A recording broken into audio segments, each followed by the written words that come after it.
Bonjour à tous, je suis Lady Scarlett et aujourd'hui je vous retrouve pour un format Ladybook centré sur le manga Alice in Kyoto Forest, terminé en 2 tomes de Mei Nishikata au scénario et de Haruki Niwa au dessin.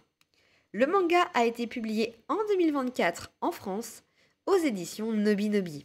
Alice a perdu ses parents et vit avec des proches qui lui rendent la vie assez difficile. Elle décide de devenir apprentie geisha à Kyoto pour échapper à sa famille et retrouver la ville qui a bercé son enfance. Alors qu'elle est conduite à Kyoto, Alice trouve que la ville a drôlement changé. Et dans ce Kyoto modifié, Alice est aussi à la recherche de son mystérieux ami d'enfance dont elle est amoureuse. Comme je l'ai indiqué dans l'introduction, Alice in Kyoto Forest est une réécriture du conte Alice au pays des merveilles dans un Kyoto merveilleux.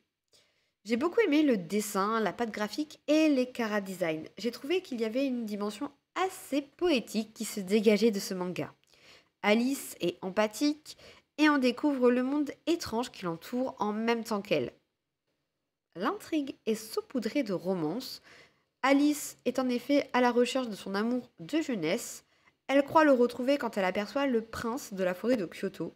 Cependant, ce dernier ne semble pas la reconnaître, et donc Alice va essayer de voir si vraiment il a oublié ou si simplement il ne la reconnaît pas. Alice in Kyoto Forest vous transporte dans un monde où les apparences sont finalement trompeuses. Heureusement, ce manga connaît un dénouement heureux et je trouve qu'il a été plutôt bien amené et rythmé pour 2 tomes. Si vous recherchez une petite lecture mignonne et courte, Alice in Kyoto Forest n'est pas si mal.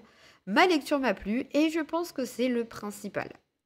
Et bien voilà, on arrive au bout de cette vidéo qui était, ma foi, assez courte. Est-ce que vous avez des mangas courts à me conseiller? Notamment des shoujo et un peu de merveilleux fantasy peut-être? Et sinon, moi je vous dis à très bientôt pour une toute nouvelle aventure magique.